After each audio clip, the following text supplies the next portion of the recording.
ओम शांति। आज बाबा के 26/7/20 की अव्यक्त वाणी है, जिसकी रिवाइज तारीख है 27/2/86। मुरली का टाइटल है रूहानी सेना कल्प कल्प की विजयी। सबसे पहले हम मुरली का सारांश सुनेंगे। आज बाप दादा रूहानी सेना की निश्चय और नसी को देखते हुए कहते हैं, जब और कोई लड़ाई में होती हैं तो उनके विजयी होने की कोई गारंटी नहीं होती, जबकि रूहानी सेना न अभी के लिए बल्कि कल्प कल्प के विजयी हैं, ये पूरा निश्चय है। इसीलिए उनकी विजय का गायन है प्रेत बुद्धि विजयंती। ये गायन प्रसिद्ध है। स्वप्न या संकल्प में भी संशय की ये बूंद नहीं होती है कि क्या पता विजय होगी या नहीं, परंतु विजय हुई ही पड़ी है, ये पूरा निश्चय है। आपके जैसी रूहानी पर्सनालिटी वाले कोई और नहीं है, क्योंकि स्वयं परमात्मा ने पर्सनालिटी बनाई है। पर्सनालिटी क्या है? स्वप्न व संकल्प में भी संपूर्ण प्यूरिटी, और इस प्यूरिटी के साथ चेहरे और चलन में रूहानियत की पर्सनालिटी भी है, और इस पर्सनालिटी से सेवा स्वतः होगी। रूहानी पर्सनालिटी से दुखी अशांत आत्मा प्रसन्नचित्त हो जाएंगे और उनके दिल की आशा पूर्ण हो जाएगी। इसका श्रेष्ठ उदाहरण ब्रह्मा बाप है। भले ही आप बच्चों की बाहर की पर्सनालिटी साधारण है, परंतु रूहानी पर्सनालिटी नंबर 1 है। ऐसे पर्सनालिटी वाले सर्व प्राप्ति से संपन्न होंगे, मन से भरपूर होने के कारण संतुष्ट भी होंगे, और ऐसी संतुष्टता वाली आत्मा के दिल दिमाग सदा आराम में सुख चैन की स्थिति में होंगे, कभी बेचैन नहीं होंगे।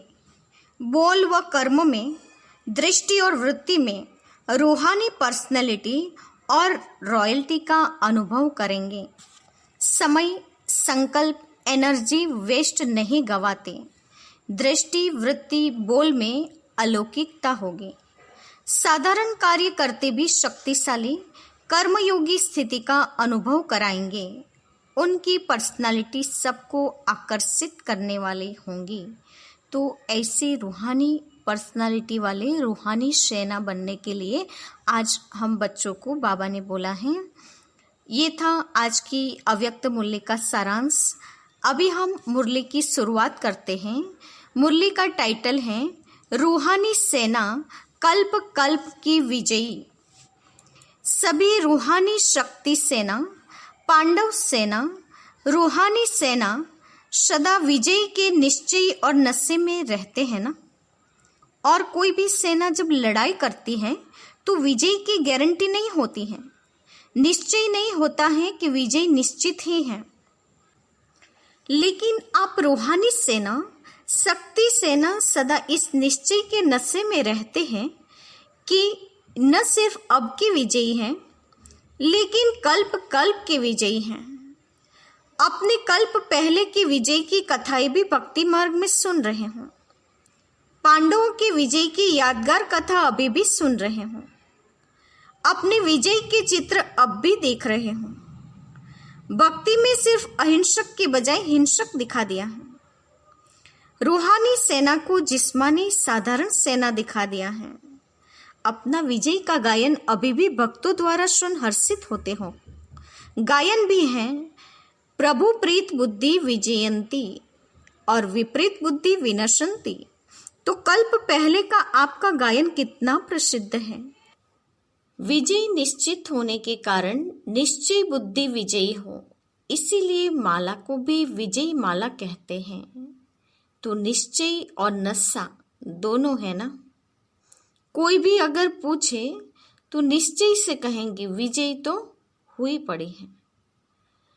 स्वप्न में भी यह संकल्प नहीं उठ सकता कि पता नहीं विजय होगी व नहीं, हुई पड़ी है ये निश्चय। पास्ट, कल्प और भविष्य को भी जानते हो। त्रिकालदर्शी बन उसी नशे से कहते हो। सभी पक्के हो ना। अगर कोई कहे कि सोचो देखो तो क्या कहेंगे?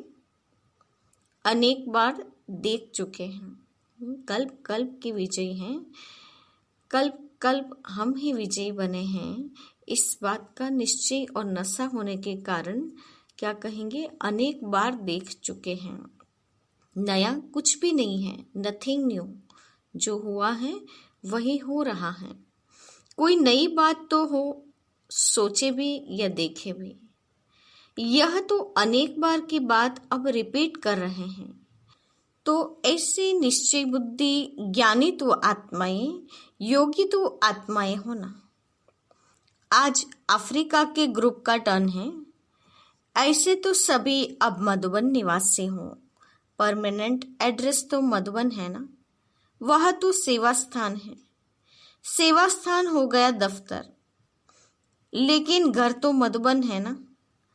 सेवा के अर्थ अफ्रीका, यूके आदि चारों तरफ गए हुए हों। चाहे धर्म बदली किया, चाहे देश बदली किया, लेकिन सेवा के लिए ही गए हों।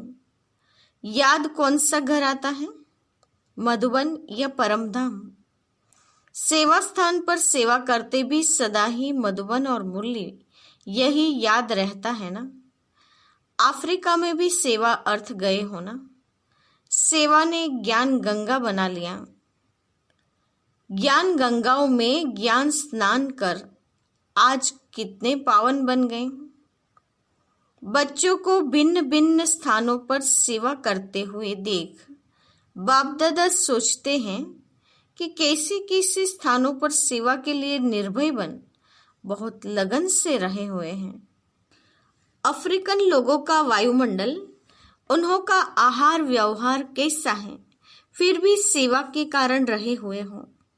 सेवा का बल मिलता रहता, सेवा का प्रत्यक्ष फल मिलता है। वह बल निर्भय बना देता है। कभी घबराते तो नहीं होना। और ऑफिशियली निमंत्रण पहले यहाँ से मिला। विदेश सेवा का निमंत्रण मिलने से ऐसे ऐसे देशों में पहुंच गए। निमंत्रण की सेवा का फाउंडेशन यहाँ से ही शुरू हुआ। सेवा के उमंग उत्साह का प्रत्यक्ष फल यहाँ के बच्चों ने दिखाया। बलिहारी उस एक निमित्त बनने वाले की जो कितने अच्छे अच्छे छिपे हुए रतन निकल आए। अभी तो बहुत वृद्धि हो गई है। वह छिप गया और आप प्रत्यक्ष हो गए। निमंत्रण के कारण नंबर आगे हो गया। तो अफ्रीका वालों को बापदादा आफरीन लेने वाले कहते हैं। आफरीन लेने का स्थान है क्योंकि वातावरण अशुद्ध है। अशुद्ध वातावरण के बीच वृद्धि हो रही है, इसके लिए आफरीन कहते हैं। शक्ति सेना और पांडव सेना दोनों ही शक्तिशाली हैं। मेजॉरिटी इंडियंस हैं, लेकिन इंडिया से दूर गए तो दूर होते भी अपना हक तो नहीं छोड़ सकते। वहां भी बाप का परिचय मिल गया, बाप के बन गए। नैरोबी में मेहनत नहीं लगी, सहज ही बिछड़े हुए पहुंच गए। और गुजरातियों के यह विशेष संस्कार हैं, जैसे उन्हों की यह रीति है। सभी मिलकर गरबा रास करते हैं, अकेले नहीं करते। छोटा हो चाहे मोटा हो, सब मिलकर गरबा डांस जरूर करते हैं। यह संगठन की निशानी है। सेवा में भी देखा गया है, गुजराती संगठन वाले होते हैं। एक आता तो 10 को जरूर लाता। यह संगठन की रीति अच्छी है उन्हों में, इसीलिए वृद्धि जल्दी हो जाती है। सेवा की वृद्धि और विस्तार भी हो रहा है। ऐसे ऐसे स्थानों पर शांति की शक्ति देना, भय के बदले खुशी दिलाना, यही श्रेष्ठ सेवा है। ऐसे स्थानों पर आवश्यकता है। विश्व कल्याणकारी हो तो विश्व के चारों ओर सेवा बढ़नी है और निमित्त बनना ही है। कोई भी कोना अगर रह गया तो उल्हाना देंगे। अच्छा है, हिम्मत बच्चे मदद बाप। हैंड्स भी वहां से ही निकल और सेवा कर रहे हैं। यह भी सहयोग हो गया ना। स्वयं जगे हो तो बहुत अच्छा, लेकिन जग कर फिर जगाने के भी निमित्त बने, यह डबल फायदा हो गया। बहुत करके हैंड्स भी वहां के ही हैं। ये विशेषता अच्छी है। विदेश सेवा में मेजॉरिटी सब वहां से निकल वहां ही सेवा के निमित्त बन जाते हैं। विदेश ने भारत को हैंड्स नहीं दिया है, भारत ने विदेश को दिए हैं। भारत भी बहुत बड़ा है, अलग अलग जोन है। स्वर्ग तो भारत को ही बनाना है, विदेश तो पिकनिक स्थान बन जाएगा। तो सभी एवर रेडी होना।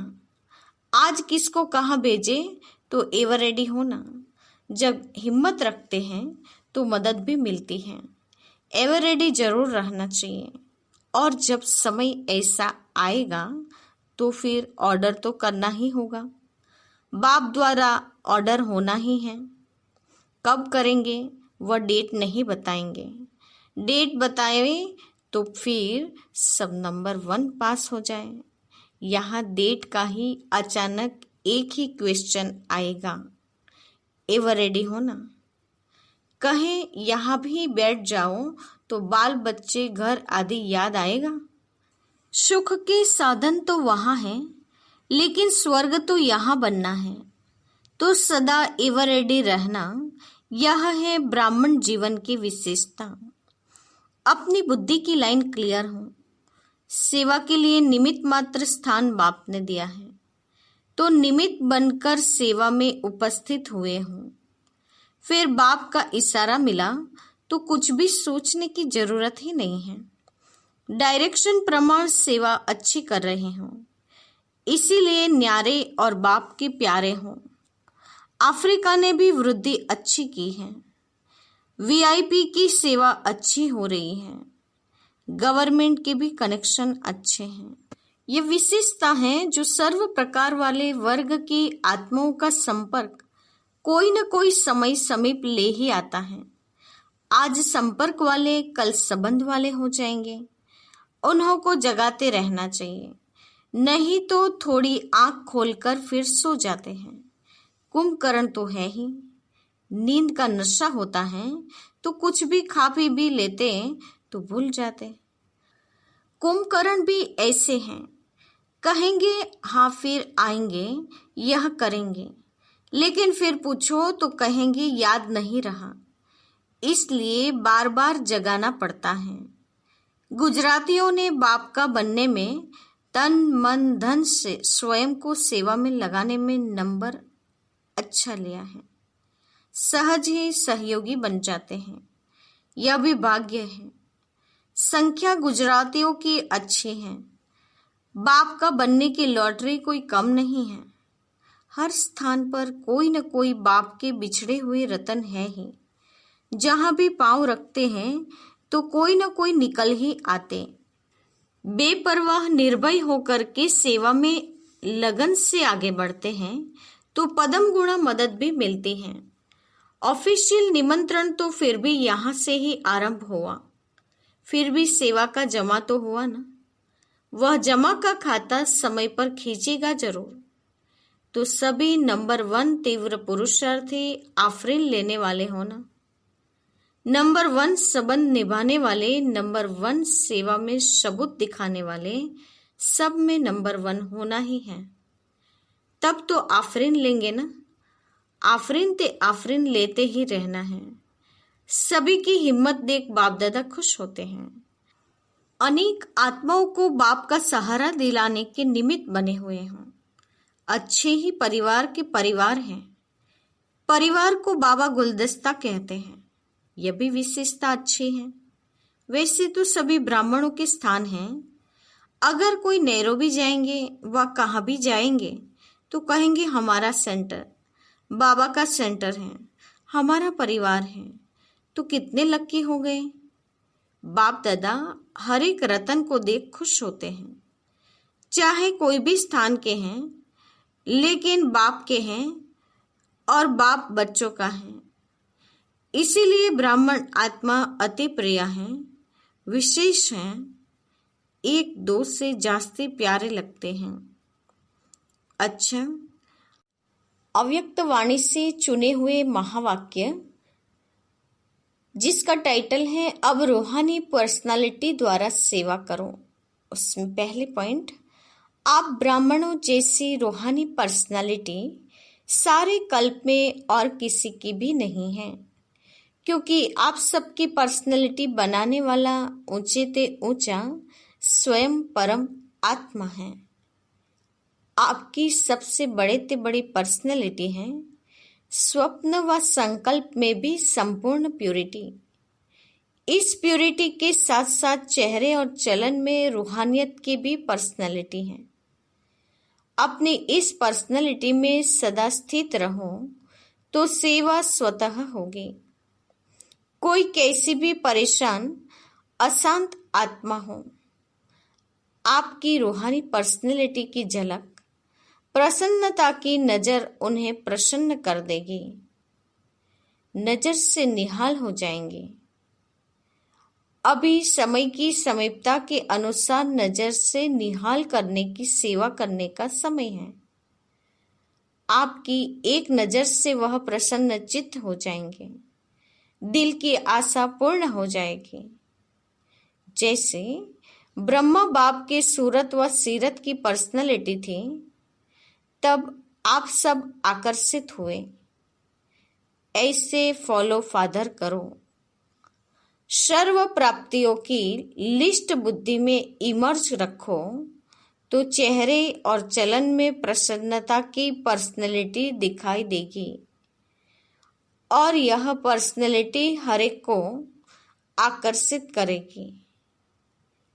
रूहानी पर्सनैलिटी द्वारा सेवा करने के लिए अपनी मूड सदा चीयरफुल और केयरफुल रखो। मूड बदलनी नहीं चाहिए। कारण कुछ भी हो, उस कारण का निवारण करो। सदा प्रसन्नता की पर्सनैलिटी में रहो। प्रसन्न चित्त रहने से बहुत अच्छे अनुभव करेंगे। प्रसन्न चित्त आत्मा के संग में रहना, उनसे बात करना, बैठना सबको अच्छा लगता है। तो लक्ष्य रखो कि प्रश्न चित्त नहीं, प्रसन्न चित्त रहना है। आप बच्चे बाहर के रूप में बल साधारण पर्सनैलिटी वाले हों, लेकिन रूहानी पर्सनैलिटी में सबसे नंबर 1 हो। आपके चेहरे पर, चलन में प्योरिटी की पर्सनैलिटी है। जितना जितना जो प्योर हैं, उतनी उनकी पर्सनैलिटी न सिर्फ दिखाई देती है, लेकिन अनुभव होती हैं और वह पर्सनैलिटी ही सेवा करती है। जो ऊंची पर्सनैलिटी वाले होते हैं, उसकी कहाँ भी किसी में भी आंख नहीं जाती, क्योंकि वह सर्व प्राप्तियों से संपन्न है। वे कभी अपने प्राप्तियों के भंडार में कोई अप्राप्ति अनुभव नहीं करते। वह सदा मन से भरपूर होने के कारण संतुष्ट रहते हैं। ऐसी संतुष्ट आत्मा ही दूसरों को भी संतुष्ट कर सकती है। जितनी पवित्रता है, उतनी ब्राह्मण जीवन की पर्सनैलिटी है। अगर पवित्रता कम तो पर्सनैलिटी भी कम।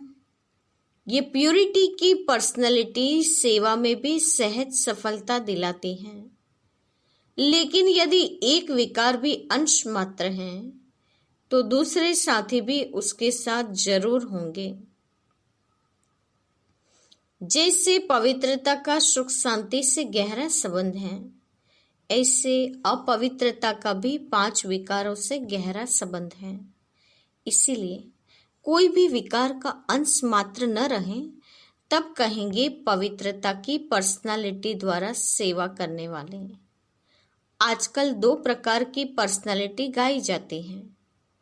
एक शारीरिक पर्सनालिटी, दूसरी पोजीशन की पर्सनालिटी। ब्राह्मण जीवन में जिस ब्राह्मण आत्मा में संतुष्टता की महानता है, उनकी सूरत में, उनके चेहरे में भी संतुष्टता और श्रेष्ठ स्थिति के पोजीशन की पर्सनैलिटी दिखाई देती है, जिसके नयन चैन में, चेहरे में, चलन में संतुष्टता की पर्सनैलिटी दिखाई देती है, वही तपस्वी हैं। उनका चित्त सदा प्रसन्न होगा, दिल दिमाग सदा आराम में, सुख चैन की स्थिति में होगा, कभी बेचैन नहीं होंगे। हर बोल और कर्म में, दृष्टि और वृत्ति में रूहानी पर्सनैलिटी और रॉयल्टी का अनुभव कराएंगे। विशेष आत्माओं व महान आत्माओं को देश की व विश्व की पर्सनैलिटीज कहते हैं। पवित्रता की पर्सनैलिटी अर्थात हर कर्म में महानता और विशेषता। रूहानी पर्सनैलिटी वाली आत्माएं अपनी एनर्जी, समय, संकल्प वेस्ट नहीं गवाते, सफल करते हैं। ऐसी पर्सनैलिटी वाले कभी भी छोटी छोटी बातों में अपने मन बुद्धि को बिजी नहीं रखते हैं। रूहानी पर्सनैलिटी वाली विशेष आत्माओं की दृष्टि, वृत्ति, बोल सब में अलौकिकता होगी, साधारणता नहीं। साधारण कार्य करते भी शक्तिशाली कर्मयोगी स्थिति का अनुभव कराएंगे। जैसे ब्रह्मा बाप को देखा, चाहे बच्चों के साथ सब्जी भी काटते रहें, खेल करते रहें, लेकिन पर्सनैलिटी सदा आकर्षित करते रही, तो फॉलो फादर। ब्राह्मण जीवन की पर्सनैलिटी प्रसन्नता है। इस पर्सनैलिटी को अनुभव मिलाओ और औरों को भी अनुभवी बनाओ। सदा शुभचिंतन से संपन्न रहो। शुभचिंतक बन सर्व को स्नेही सहयोगी बनाओ। शुभचिंतक आत्मा ही सदा प्रसन्नता की पर्सनैलिटी में रहकर विश्व के आगे विशेष पर्सनैलिटी वाली बन सकती हैं। आजकल पर्सनैलिटी वाली आत्माएं सिर्फ नामी ग्रामी बनती हैं, अर्थात नाम बुलंद होता है, लेकिन आप रूहानी पर्सनैलिटी वाले सिर्फ नामी ग्रामी अर्थात गायन योग्य नहीं, लेकिन गायन योग्य होने के साथ साथ पूजनीय योग्य भी बनते हो। कितने भी बड़े धर्म क्षेत्र में, राज्य क्षेत्र में, साइंस के क्षेत्र में पर्सनैलिटी वाले प्रसिद्ध हुए हैं, लेकिन आप रूहानी पर्सनैलिटी समान 63 जन्म पूजनीय नहीं बने हैं। अच्छा, आज का वरदान है कंबाइंड स्वरूप की स्मृति द्वारा श्रेष्ठ स्थिति की सीट पर सेट रहने वाले सदा संपन्न भव। कंबाइंड स्वरूप की स्मृति द्वारा श्रेष्ठ स्थिति की सीट पर सेट रहने वाले सदा संपन्न भव। वरदान का स्पष्टीकरण है, संगम युग पर शिव शक्ति के कंबाइंड स्वरूप की स्मृति में रहने से हर असंभव कार्य संभव हो जाता है। यही सर्वश्रेष्ठ स्वरूप है। इस स्वरूप में स्थित रहने से संपन्न भव का वरदान मिल जाता है। बाप दादा सभी बच्चों को सदा सुखदायी स्थिति की सीट देते हैं। सदा इसी सीट पर सेट रहो तो अतीन्द्रिय सुख के झूले में झूलते रहेंगे। सिर्फ विस्मृति के संस्कार समाप्त करो। तो बाबा ने कहा, सबसे श्रेष्ठ स्मृति कंबाइंड स्वरूप की स्मृति। शिव शक्ति में कंबाइंड हूँ। इस स्मृति से असंभव कार्य भी संभव कर सकते हैं। ऐसे स्वरूप में स्थित रहने वाले संपन्न भव का वरदान सहज प्राप्त कर लेते हैं और ऐसे सुखदायी स्थिति की सीट पर रहते अतीन्द्रिय सुख के झूले में रहेंगे। और इसके लिए हमें विस्मृति के संस्कार समाप्त करने होंगे। आज का स्लोगन है, पावरफुल वृत्ति द्वारा आत्माओं को योग्य और योगी बनाओ। पावरफुल वृत्ति द्वारा आत्माओं को योग्य और योगी बनाओ। आज की मुख्य पॉइंट्स हैं। रूहानी सेना के सदा इस निश्चय और नशे में रहेंगे कि सिर्फ अब के नहीं, कल्प के विजयी हैं, और विजय निश्चित होने के कारण निश्चय बुद्धि भी होंगे। वो त्रिकालदर्शी बन निश्चय से कहते हैं कि विजय तो हुई ही पड़ी है। रूहानी पर्सनालिटी वाले बच्चे सदा प्रसन्नता, संतुष्टता वाले होंगे। वो अपने इस पर्सनालिटी से सेवा करते रहेंगे और अपने इस सेवा के द्वारा मूड सदा चीयरफुल और केयरफुल होने के कारण ऐसे प्रसन्न चित्त आत्मा के संग में रहना, उनसे बात करना, बैठना सबको अच्छा लगता है। तो प्रश्न चित्त नहीं बल्कि सर्व प्राप्ति से भरपूर दृष्टि, वृत्ति, बोल से अलौकिकता दिखाई देगी। बाबा ने कहा धर्म क्षेत्र, राज्य क्षेत्र, साइंस क्षेत्र में पर्सनालिटी वाले प्रसिद्ध होंगे, लेकिन रूहानी पर्सनालिटी वाले 63 जन्म पूजनीय बनेंगे और शिव शक्ति कंबाइंड स्वरूप की स्मृति से असंभव कार्य को भी संभव करने वाले बनेंगे और अतीन्द्रिय सुख के झूले में झूलते रहेंगे। बस उसके लिए विस्मृति के संस्कार समाप्त करने होंगे। अच्छा, ओम शांति।